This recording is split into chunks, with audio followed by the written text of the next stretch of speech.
Can you flare your nostrils? Yeah, I can suck them in too. Oh, shit. Ready? Yeah. Oh, I can't. That's the first time in my life. There you go. I'm not able to do that unless I close them first. Yeah. My fingies. Can you wiggle your ears? Hmm? Can you wiggle your ears? Yeah. You can't see it right now. You have headphones. Oh, you're also moving your... oh, yeah. You got it. Some people can't do it without their eyebrows moving. I'm not able to do that. What was the first talent you had as a wee bab? I don't remember how wee are we talking? Because I used to have like weird ones. Weest as we goes. I don't know. I used to be really good at impersonations when I was a kid. Now I'm terrible at them. I'm can't bad do at it. accents and things like that. I was able to put my leg behind my head. I think that was the first skill that I had as a kid. I could Really? I've had people sit down and put my leg all the way test that behind on me me. multiple Really? times. Yep. Damn. Good times.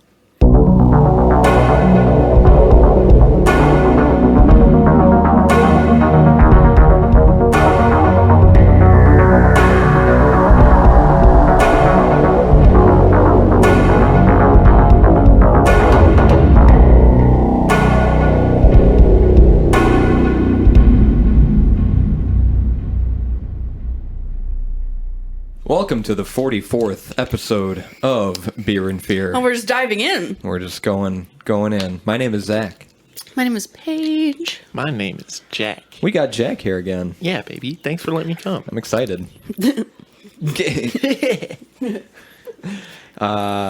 going to do this week's episode on the Green River Killer. Oh, damn! His name is Gary Ridgway. If you didn't know, he's got a name.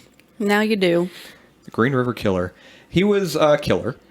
And he was associated with the Green River. The drink or the place? Yes. Yes. That's okay. it. That's the episode. Yep. Okay. Beer and Fearcast at gmail.com. But before we get into Gary Ridgway and the beer that we're going to try this week, let's share a little bit about our weeks. A lot of stuff's happened. Yeah. Big week. Except in this corner. Nothing happened except I went on a trip to Michigan. sounds like That's not something. nothing. Hey. Comparatively. Michigan's great. Yeah, it is fantastic. But we stayed on North Manitou Island. All jokes aside, it was not nothing. It was very fun. About 12 miles off the coast of the Pinky of Michigan. Okay, so on the East Coast. No. It's like if you were to drive your car off the northern, eastern side, but you leave off the north coast. Yeah. And you go straight. Basically, if you were to drive your car off that coast and try to drive to the UP, it would be right smack dab in the middle of that path. Okay. So we stayed there. It was pretty cool. No roads, no infrastructure except a couple houses that were there for the Rangers that stayed there. But other than that, it was like a bunch of old abandoned houses, a big old lake in the middle, old graveyard. Super remote. Yeah, very remote. It was awesome. Like Sounds no spooky. light pollution. Yeah. It was fantastic. Yeah, I like, we go up to Michigan usually once a year. We have a place up there by the town of Ludington, which I've talked about before. But what's super cool is the no light pollution is you can step outside the porch of the house, and if it's like midnight, as long as it's a clear day, you can look up, and I literally saw the Milky Way galaxy like tear through the sky. Yeah. It is ridiculous. So it's gorgeous up there. We always like looking at the stars. You got to see like the whole cloud of it and everything. Yes. Yeah, I think we got to do that the first night, not the second night, because there were a few clouds, so it wasn't as clear. But the first night we stayed at Sleeping Bear Dunes, Okay. and I just said, fuck it, I'm not sleeping in a tent, and I just slept on the ground. Wow. And just looked at the stars and went knocked out. I don't think I could do that. I need a Yeah. bed. I did have a sleeping pad, which was nice. Decent. Michigan's great. And they got some great wine, too. So I always try to make sure I come home with some wine. whenever I leave. Shout out. There's this place called Lake Jane Brewing Company. Stovetop restaurant. They were two different entities, but right next to each other. Excellent beer, excellent food. and they had live music, which was really cool too. We hit there on the way back, I think, and very, very cool town. Cool. So besides that, just work. Incredible. Yeah, how about you guys? Michigan's great. You had a good week, Paige. I moved. Finally moved in. Zachary helped me move. We had to climb up a flight of stairs and 26 times. 26 times, According and to my my watch. freaking legs are killing me. Yep. Chubby people and stairs do not mix. Let me tell you, it is just not a good time. It is, you're literally going against gravity. That's against God. Yeah. Not in this Christian podcast. No, thank you. It is on the second floor, which Yeah, it was literally just a flight of stairs, but they were very steep stairs. they are steep stairs. But it's a nice place. It is nice. I like it. I like my roommate. Yeah. She's cool. She's a good lady. Well, congratulations. You got a lot of boxes. Yeah, Unpack. I got Golf down claps. to, I want to say I got down to 8 boxes. So I'm down to 8. Oh, That's not okay. bad. Yeah. I got rid of some stuff. So it's not too bad. I'm going to have to throw some more stuff away. If anyone wants to buy my used socks, hit me up. How used are they? Used in just the right way. I'm considering it. And you can check out the marketplace at bit.ly/BAF socks. Where you can purchase Paige's socks. And then you filter between Paige, Zach, and Jack's Oh, socks. yeah. Yeah, we're all getting on this. Oh no, you do not want mine. That just means they do want it. Maybe. If they're in the market for socks, they're in the market for those kind of socks. Yeah, baby. A Uncomfortable. fungus. But yeah, I moved. I've been working my new job pretty steadily. Which you love. Which I love very much. I More do golf enjoy claps. it. Yes. Excitement. Yes, so I'm enjoying that. And I think I need new brake pads, so there's that. Yeah. Car maintenance is bullshit. A bitch. Isn't it weird that brakes, when they're working, We've talked about this. did I bring it up on the last podcast? No, not 'Cause on the I don't last wanna say podcast. the You just same told thing. me. Yeah, brakes, when they break, are working. Yeah. Wild. Damn. Mind blown. How was your week, Zachary? Yeah. It was good. That's it. It was excellent. Let me look through my phone to see what I did. You got to jog your memory. Yeah. You know me. That's why I write stuff down. 4th of July happened. I worked that day. Me too. It was annoying. Did you guys light off fireworks inside the office? Yes, That's 100%. We Baller. burned the place down, so I'm out of a job for the time being. And then I helped you move. It Yeah. was a lot of fun. That was very helpful. And then I left your apartment and I got in a car accident. No! If you could see my face right now, you would be a little sad. I'm sad. I lost my car. My car is a total loss. And I hit my head somewhere in my car, I think on my steering wheel. So I had to go to the hospital. Paige drove me to the hospital, bless her soul, and was there with me while I got 9 stitches in my face. I'm very sore right now and just not in the best mood, but it's okay. Could have been a lot worse. I keep telling myself every day, could have been a lot worse. I'm glad I'm walking away from it, Glad all I got was a couple stitches. I could have broken something. It seemed a lot worse, That seemed bad, especially when you played it back. Yeah, and I Yeah. have a dash cam, and this is why I have a dash cam, and it's why I advise everyone who's listening to invest in a dash cam, because it's there for the time that hopefully you may never need to use it, but it's there when you need it, But it'll save your ass, which it did mine, because apparently after I watched it, the person who hit my car was not in the intersection when the light was yellow. They were in the intersection when the light was red. They were behind the line when the light was red. They blew a red light. So I'm going to figure all that out, and I need a new car, and I'm just upset. Yeah. But it's okay. Things could be a lot worse, and I'm grateful that I'm still here with you guys. I'm grateful for you being able to walk. Yeah. So you can come give me high fives still. Right. If I would Or have touch your butt. If I would, yeah, exactly. If you couldn't touch my butt anymore, I would be livid, I'd be upset. and also probably have to go on Zoloft again. Wow. But you know what? Just think whatever, Cthulhu, whoever's out Cthulhu? there, the big Cthulhu, the big spaghetti monster, Flying spaghetti monster. flying spaghetti Cthulhu? monster, Cthulhu. Did I say Cthulhu? You did. Good God, please crucify me. Honestly. Yeah, but no, I have no words other than thank you for fucking not taking Zach. Yeah. Cthulhu. Thank you, Dark Lord Cthulhu. Yeah. Thank you. Or whatever you guys said. Let's get into the beer. Yeah. If I got drumsticks, I'm gonna slap him. Can we make Joe Dirt sounds?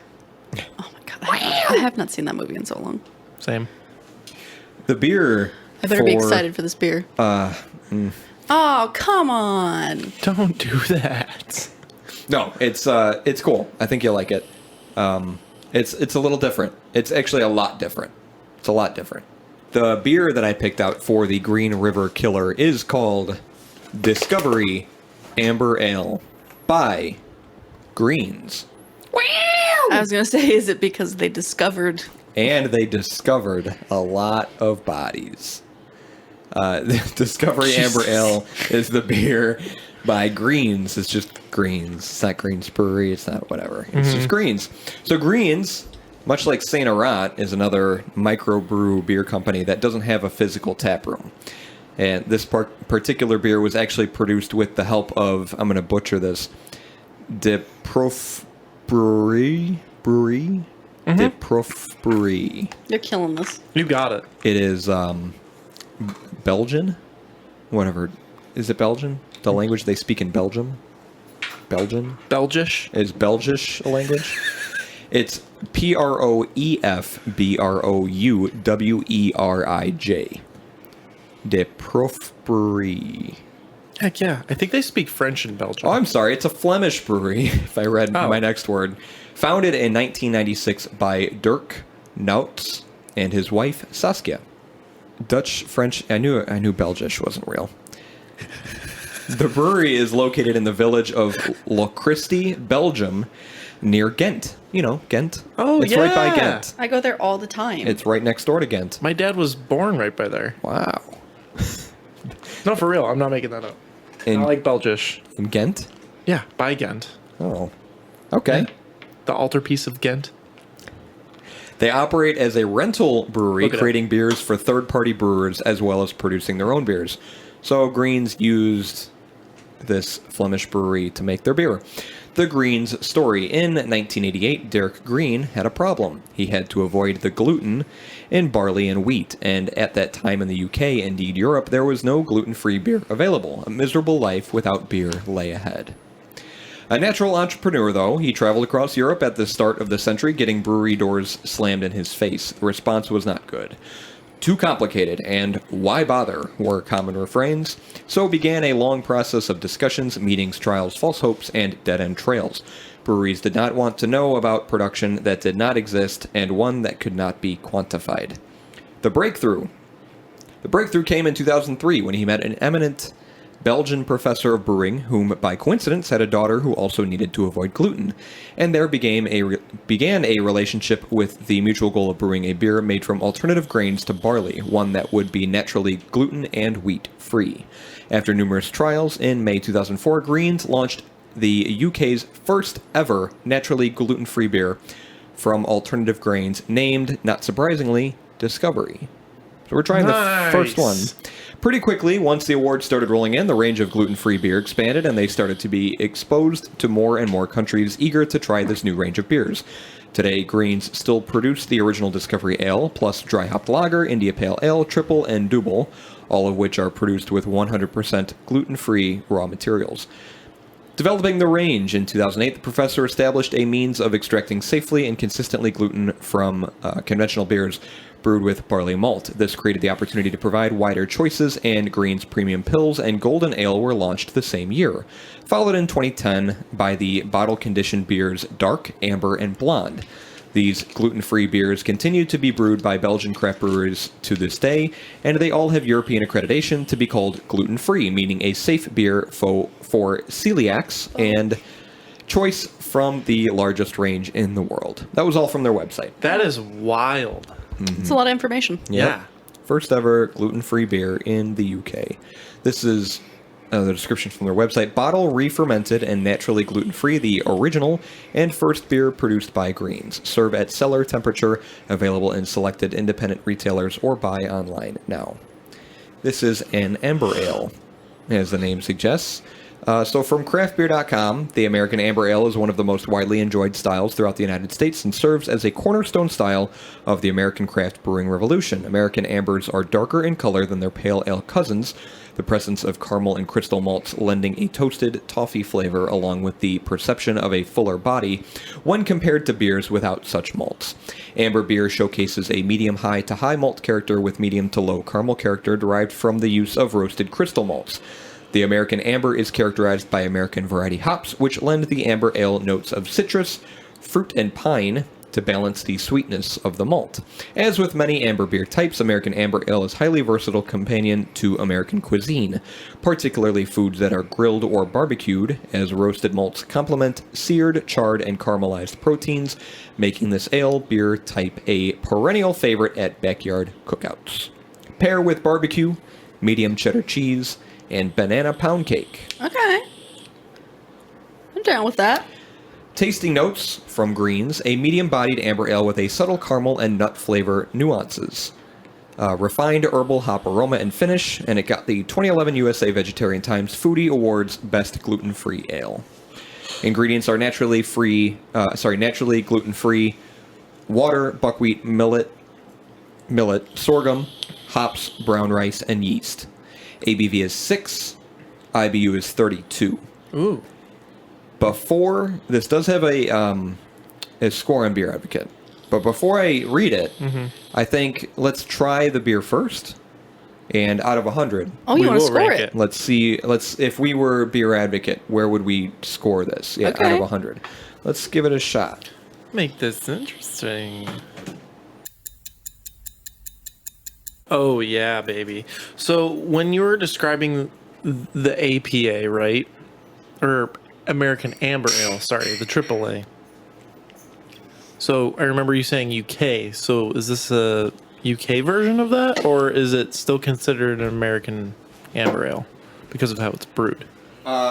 It's an amber ale. It's Okay. different from an APA. Different from IPAs. It's not a pale ale. Oh, yeah, not pale. I misspoke when I said that, but an amber ale. So is there a difference between American amber ales and... Oh, yeah, I get what you're saying. I should have asked that while you were on the mic. So I get what you're saying. So the description was from craftbeer.com, and they only had American right. amber ales. Yeah. They didn't have like British amber ale or UK amber ale. I'm sure there's a difference in the brewing process. Just like what was another one? Like barley wine. I think there's a few different styles of barley wine.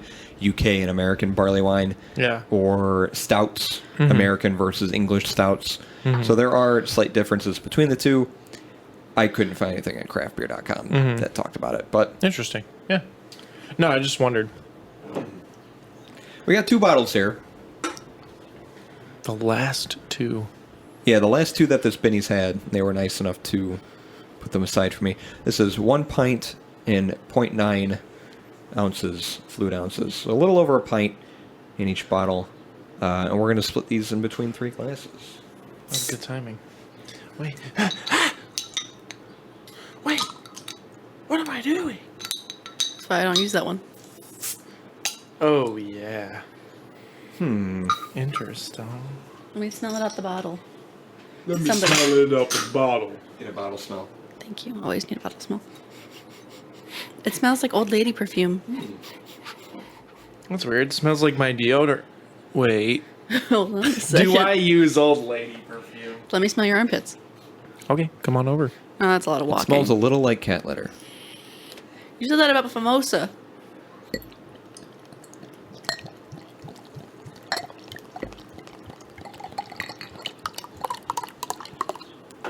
Interesting color. Matches up from what I've tried before. Oh, it does smell like cat litter. Oh yeah, especially when it's out the bottle. Did I ever tell you the trick that I learned with foam? Yeah, I brutally told you how I wouldn't want that in my foam. Even just like a fingertip's worth? No, thank you. Damn. Yeah, you said it in the last podcast. I did. Okay. I thought so, but I was questioning myself. All right, boys. That's a better clink. Good clink. Than those Spiegelau glasses.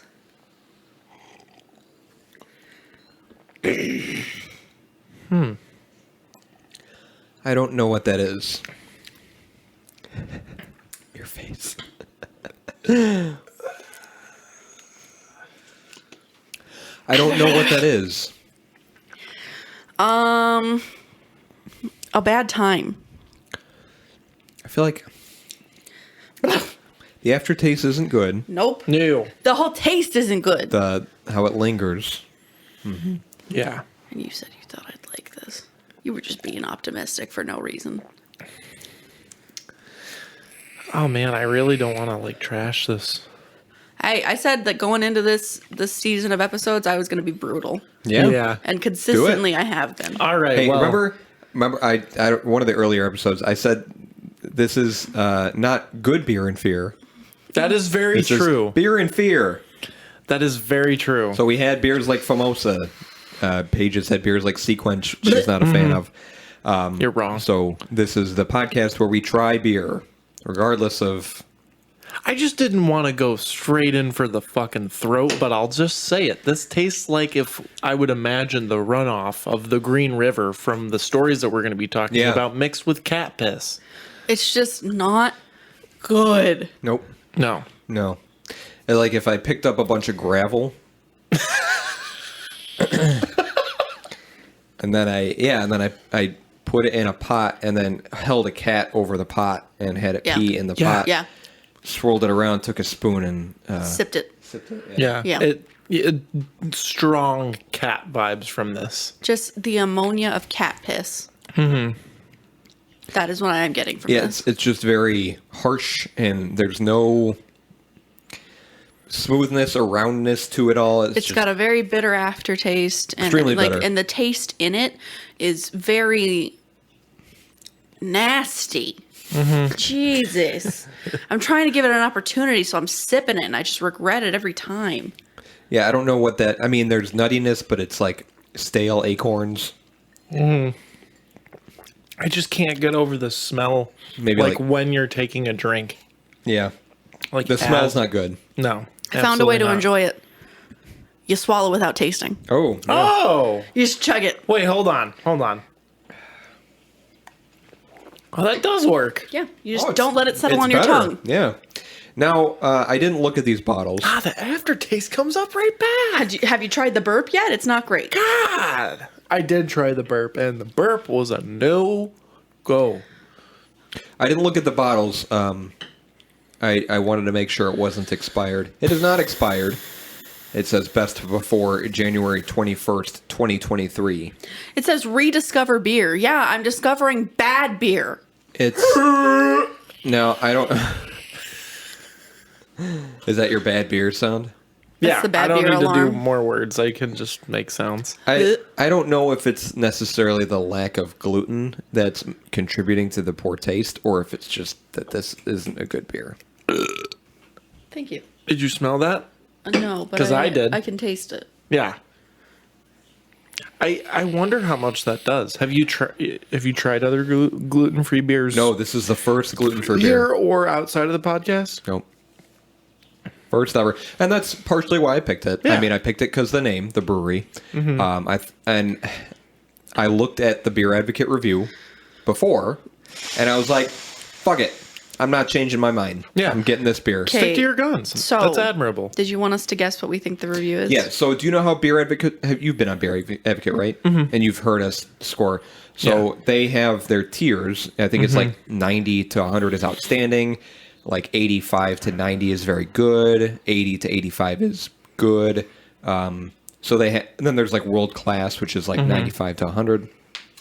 So out of 100, where would you put put this beer? So I'm gonna say that there's probably people who are like super against gluten that were just like, oh my God, it's not got gluten in it. This must be delicious. And then they drank it and they hated it, but they couldn't admit that it was bad because it was gluten-free. So those are the people that lied on Beer Advocate and said it was good. So it's gonna have a 60 in my opinion. 60. Okay. I was thinking around somewhere the same because every time I test or try a drink, does it pass the hives test? I don't know. Oh yeah. Yeah. If I get I don't know if it's hives. I've been trying to figure this out for a while. Whatever it is, this reaction, I get these red blotches, almost like I've been drinking for hours. Yeah. But I've only had one sip or two sips. If it passes that, it's good. And this passes that. So it's got to be something with the wheat content and whatever I'm drinking. So for that, it's admirable. And also the fact that, that they persevered through the fact of being shut out so many times. Right. It's probably because they tried it. But anyways, with that, I would probably, I don't know, I would guess I'm going to go quite low just to undercut it, 45. 45. Yeah, we haven't had very low-ranking beers on this podcast. No. I don't like the beer. I don't think it tastes good. This is probably the worst beer that I've tasted on this show. I would put it below Famosa. Damn. Because Famosa was a lager and it was actually okay. There just wasn't anything special about it. Like the Bud Light version of, Right. Famosa actually had a 59 of awful. And then we haven't had a beer that bad. This one got from Beer Advocate a 66. Ooh, I was so close. You're very close. That's what's up. 66 pour. Because I know you gluten liars. You're out there.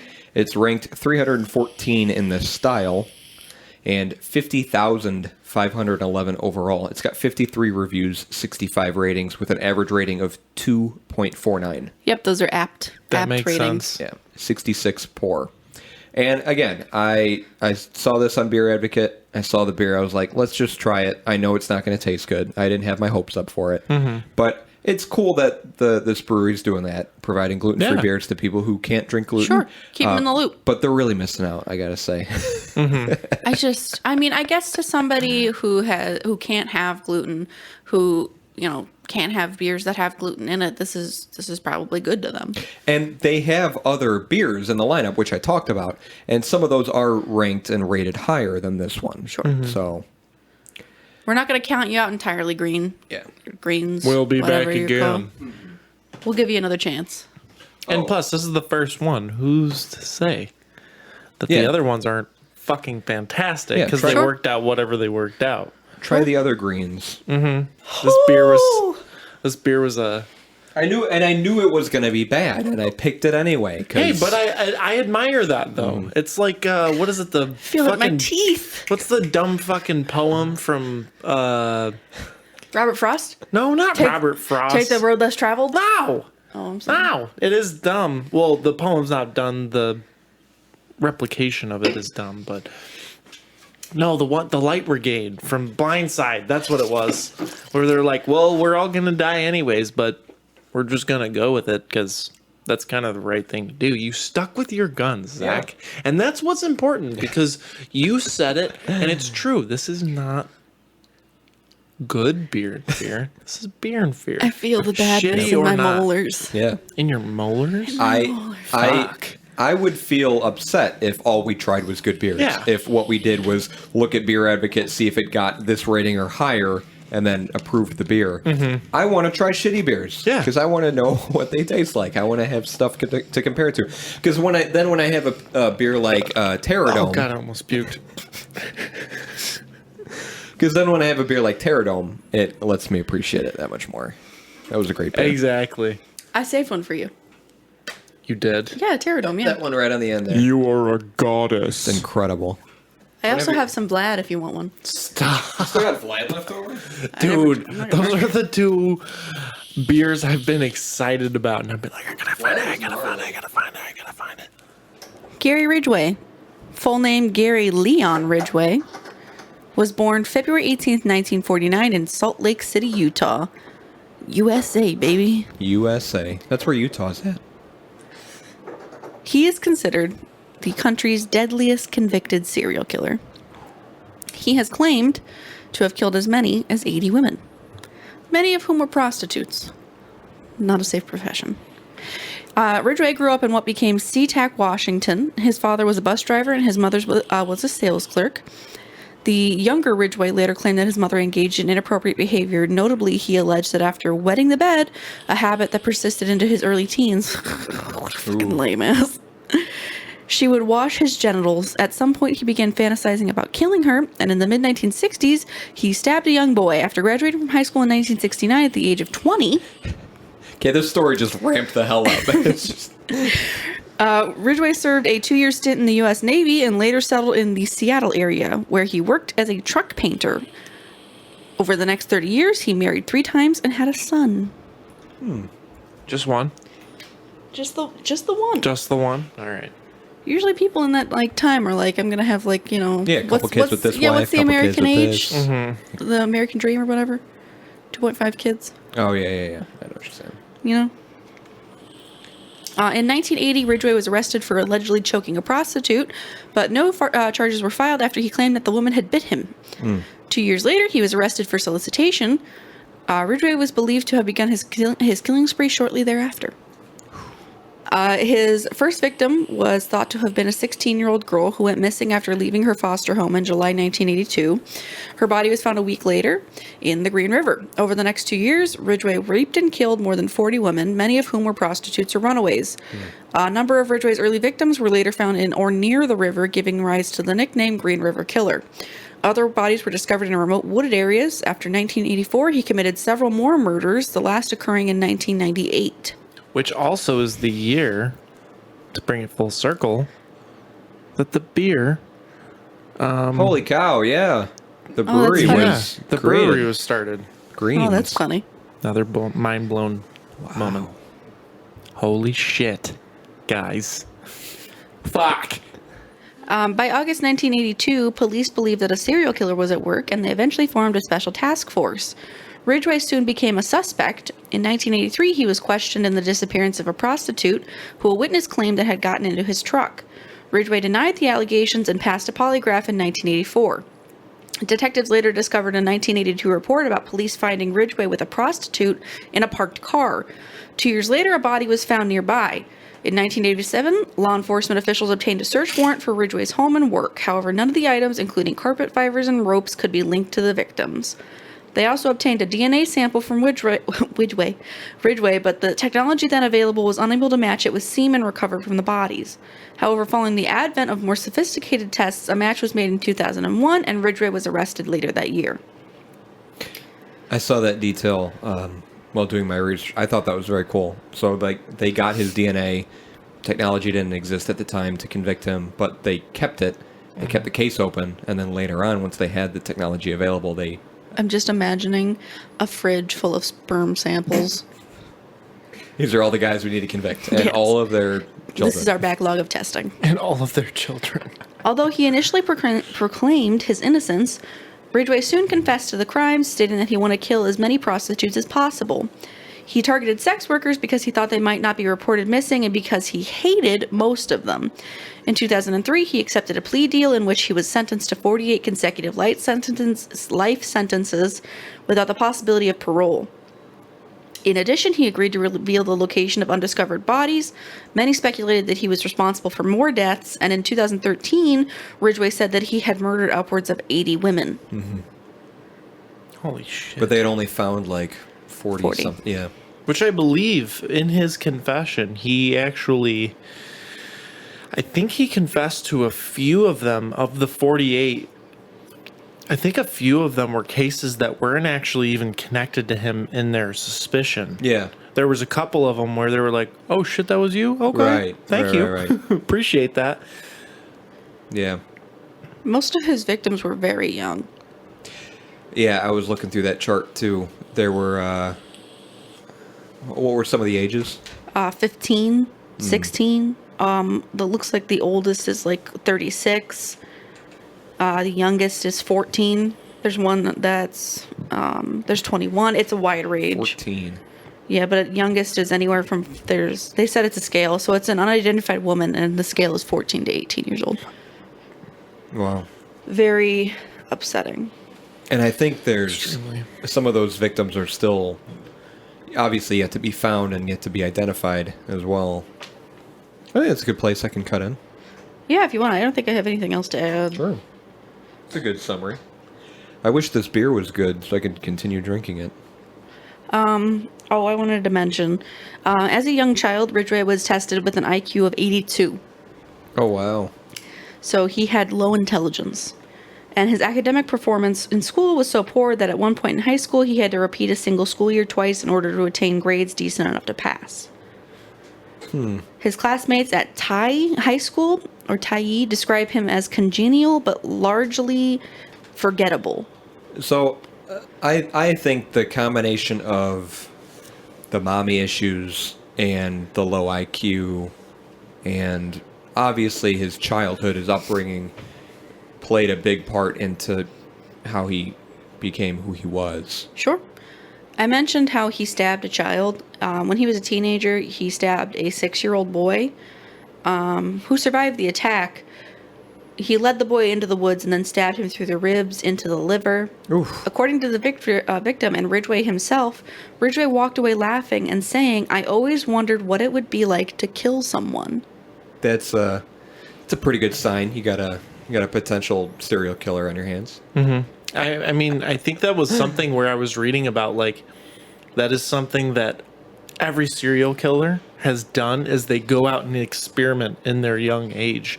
Whether, everyone knows the trope of, like, they kill rabbits. Yeah. Or they kill little animals. Oh yeah, the first sign of a serial killer or like a psychopath is animal torture. Yeah. And I mean, he just went straight for the kid. He was like, "Hey, come here to this bush."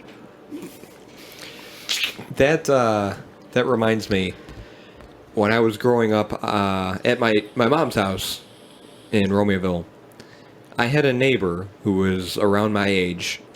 I think her name was Kylie, and I distinctly remember this. Her and I talked. We were kind of friends. We lived right down the street from each other. I went over to her house one day, and she had some fish. They were small fish, about this couple inches. Oh. And she took one of the fish and took it out of the water and placed it on the porch outside of her house, on the front porch. And she stabbed it with a pencil. I distinctly remember this. Kylie's got some problems. Yeah. And this kind of, like, unhinged that memory. I've never forgotten about it, because it was very strange. It's just never come up because it's never been relevant. Never been relevant. But I wonder, I don't know how she's doing. I don't know where she's at now. Hopefully she's good. Hopefully she hasn't killed 50 people. Therapy works, people. Please go. I'm going to read this article about Gary Ridgway. Go for it, baby. Baby. Bye-bye. With no small measure of pride, Gary Leon Ridgway says strangling young women was his career. "Choking is what I did," he boasted to investigators, "and I was pretty good at it." For a serial killer in the United States, his career statistics are without peer. As the admitted Green River Killer, he has claimed responsibility for 48 documented corpses, with an estimated 12 more moldering in the woods. He killed for 20 years without getting caught, a North American record for murderous longevity. Ridgway's confession, which he punctuated November 5 by pleading guilty to murder 48 times, took him 5 months to disgorge. The prosecution's 133-page narrative account of that confession offers a chillingly detailed and surprisingly literary look into his homicidal methods. As one reads it, expectations mount that detectives, prosecutors, state psychologists, and Ridgway himself will unveil the nature of an evil that becomes more unimaginable and more nauseating as the body count clicks ever higher. Like the murders, the confession raises the inescapable question, why? As the narrative unfolds, what first becomes clear is that Ridgway took a more disciplined careerist approach to serial murder than any other American ever has. He sweated every detail of finding, killing, and disposing of human beings. Though his IQ tested in the low 80s and he barely made it through high school, he could recall each detail with a level of precision that staggered investigators. Before his confessing began, Ridgway, now 54, had been remarkable for his ability to keep his mouth shut. Investigators say that from the time he started strangling prostitutes in 1982 until he cut the deal this year that spared him the death penalty, he never told anyone about his killings. After his arrest, his flabbergasted third wife, who had been with him for 17 years, told one of his lawyers, "He treated me like a newlywed." He kept no incriminating trophies of his kills. Police never found any evidence in his modest suburban house, although he said he strangled dozens of women there. He stripped jewelry from the bodies, sometimes leaving it in the women's restroom at the Kenworth Motor Truck plant in Renton, Washington, where he painted trucks for more than 30 years and won awards for perfect attendance. "My favorite thing was maybe if someone's walking around with a piece of that jewelry that they found in the bathroom," he told investigators. He always wore gloves with his dates. He would not pick up prostitutes unless they were alone. He bought new tires for his truck when he felt he'd driven too close to the site of a dumped body. He didn't smoke or chew gum, yet he left cigarette butts and gum wrappers near his victims' bodies as confusing clues. When one victim badly scratched his arm, he disguised the wound by basting it with battery acid. If a prostitute scratched or ripped his clothes, he would clip her fingernails before disposing of the body. Damn. Wild. He was nothing if not pragmatic. He liked killing prostitutes, he said, because they were easy to pick up, they were slow to be reported missing, and if they had any money on them, they ended up paying him for their own murder. Occasionally he would have sex with decaying corpses, not because he found dead women more exciting than live ones, he said, but because necrophilia was less risky than killing another woman.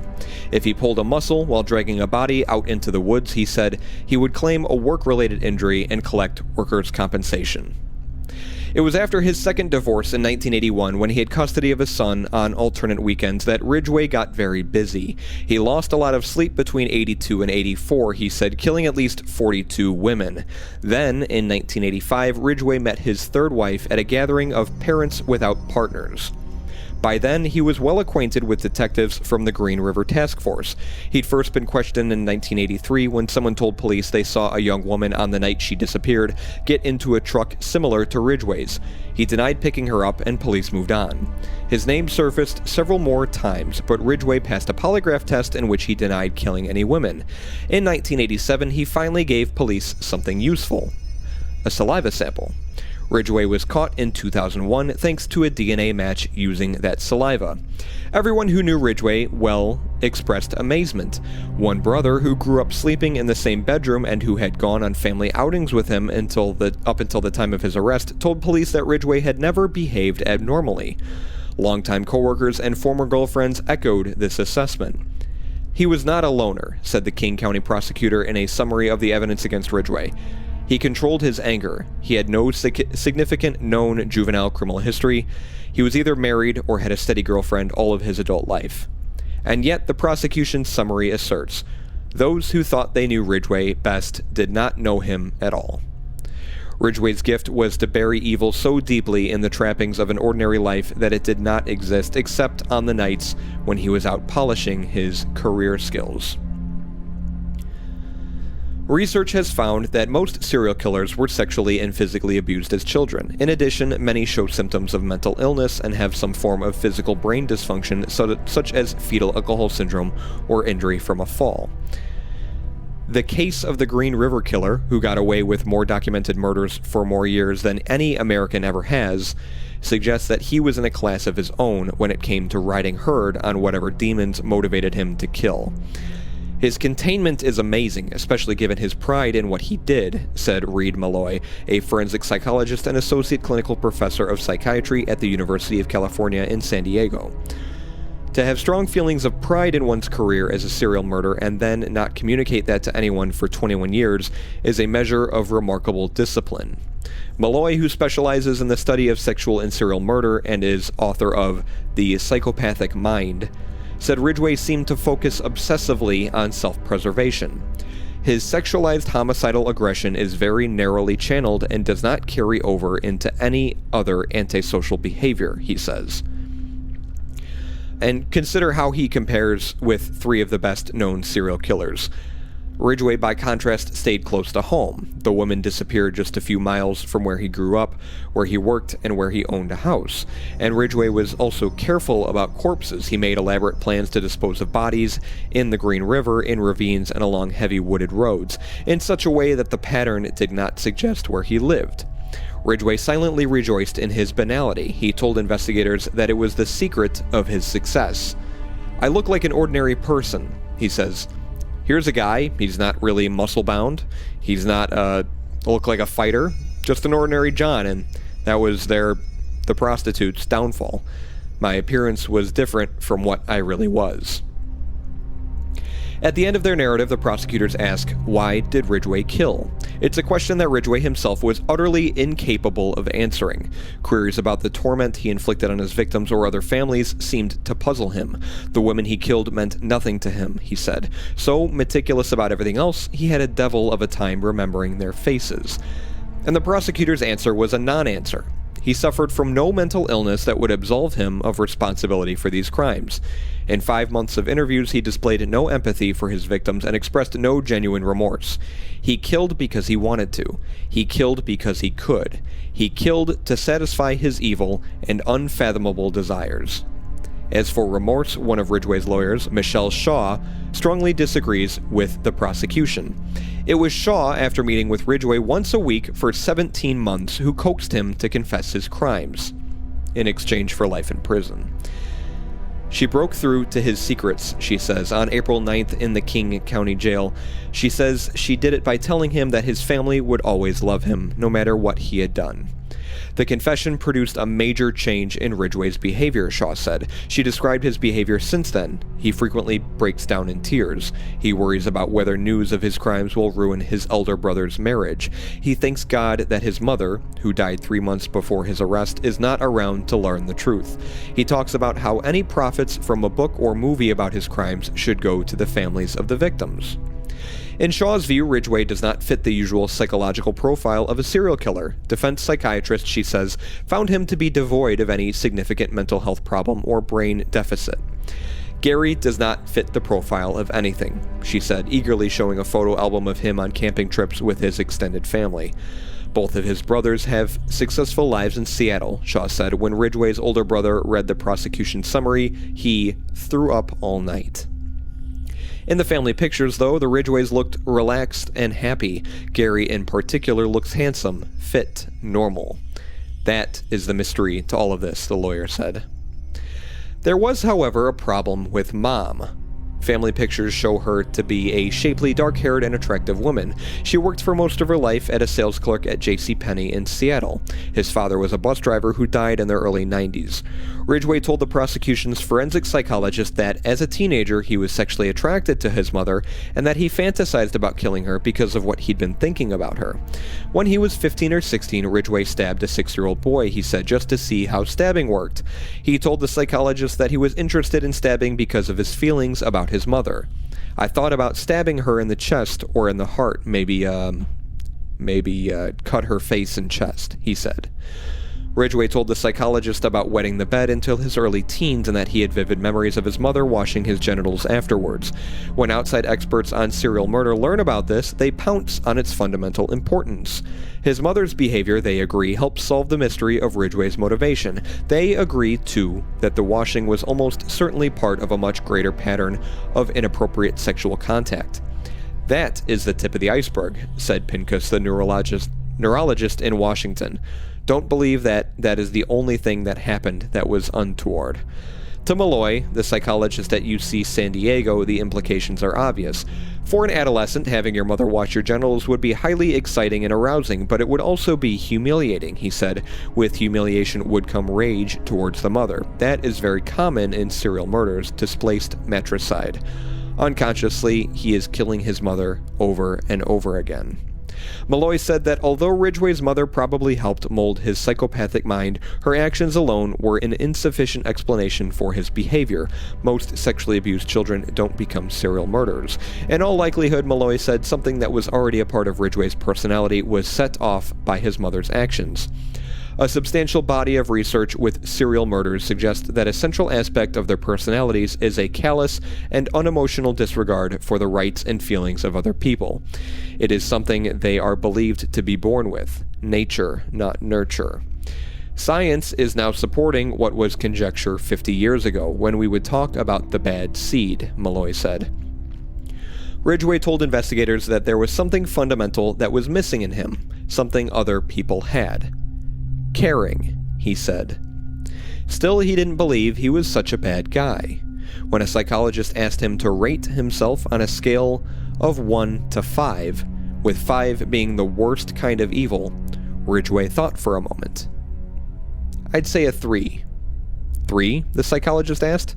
Uh-huh, Ridgway affirmed. For one thing is, I killed them. I didn't torture them. They went fast. Boom. Holy shit. That was that article. That was a lot of information. I think a lot of very different information from the typical serial killer story, too. I mean, the fact that he had this pride about him, but also wasn't like... It wasn't like Ted Bundy pride, where it's like, fuck the defense. I'm going to support myself, and I'm going to represent myself. Like, that is just absurd. Yeah. But this level was like that person said, it showed, and I'm not advocating or commending anything, obviously. But that does show quite a bit of discipline to, for 21 years, not let a single slip happen. Yeah, he was extremely meticulous. For being prideful and also having his IQ be in the low 80s. That is wild. It's weird how all that like kind of clicked and worked just right with his brain. Yeah, it makes you think. And everyone's different. Investigators will draw a lot of similar conclusions between different serial murderers and killers. A lot of them do end up having commonalities, but everyone is unique in their own way. Yeah. Which, speaking, I wanted to bring this up with Ted Bundy. The thing that he actually did to help them catch Gary Ridgway was obviously he was in custody at this point. Well, Ted Bundy was in custody. And the man who helped catch him, the detective, I think it was Robert Kemmel or something like that. He was talking to Ted Bundy, and he was working on the Gary Ridgway case. And Ted Bundy said, basically you can set up a trap because of this necrophiliac thing. That he'll typically return to the site multiple times. And so if you find a new victim, don't say anything. Just wait and be there. Then you'll catch him. Interesting. Sneaky. Very sneaky. And I mean, funny how that all plays out for a guy that's, an egomaniac on one side, and then there's another guy who's extremely prideful, but at the same time very disciplined. And like you said, it was almost obsessive how focused he was on self-preservation. Yeah. It kind of reminds me of Michael Jordan. The only goal was to win at any cost, at any point, to survive. With Gary Ridgway, that was the point. And I mean, in some weird way, he kind of succeeded. He killed upwards of 80 women. He's not dead. Well, Right. is he dead now? No. Okay. He's not dead. Yep. He avoided the death penalty by confessing. Not saying he won, Yeah. but in that aspect, he succeeded. Yeah. He definitely has a legacy now. A fucked up one. And I mean, I thought it was interesting that you added that he wanted all of the proceeds. I'm not saying he's a good person, but saying how that change in behavior from the confession was so Yeah, it flipped his mentality. polarizing. Yeah. Like that he was like, yeah, I want all the proceeds to go to the victims' families and stuff like that. But if you watch the trial, he was still stone cold, when everybody was describing, going through their grief and voicing that to him. You know, shit's wild, man.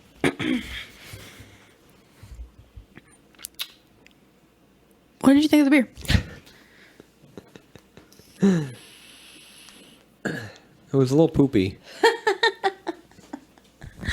It was, like drinking cologne with a mix of cat piss and litter ground up in the inside of it. Mm-hmm. I have never been so repulsed by something. Honestly, like, I couldn't finish Sea Quench. I'm very surprised that I could finish this. I just powered through it. It was repugnant. Repugnant. Did not like. Don't drink it. Don't waste your time. Nope, wasn't a very good beer. I don't know what happened here.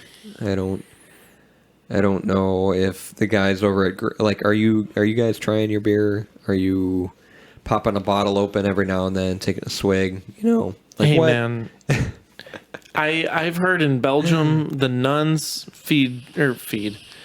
They give the babies beer instead of milk to help them sleep. So I think This one would keep a baby up all night. Yeah, I was gonna say this is probably some Red Bull.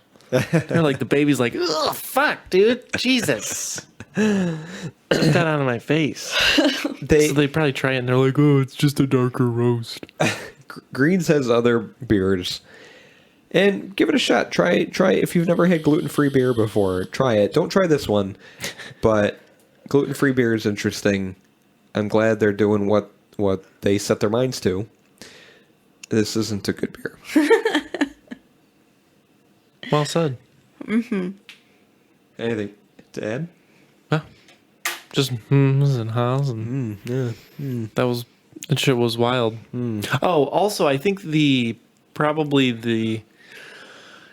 just say, like, there's a list of 50 things that were pretty disturbing about Gary Ridgway. I would say somewhere up there is the fact that there's no E in his name. Oh yeah. Oh, that's weird. That is right. fucked up, man. Ridgway? No. What a fucking weirdo. That's your first red flag. Bruh. That's messed up. First red flag right there. Messed up. Motherfucker. Honestly. We're on Facebook, Twitter, Instagram, and Reddit. If you want to stay up to date with our new episodes we release every week, Wednesday at 12 p.m. Central Time. New episode every Wednesday. And then tell us about the other ones. I don't remember. You can submit your personal spooky or scary story if you've got one. Just a story that is weird, or like horror story, or something you thought was crazy. Give us something. Yeah, beerandfearcast@gmail.com is our email that you can send those stories to. Or if you have any comments or questions or anything, you can send us an email.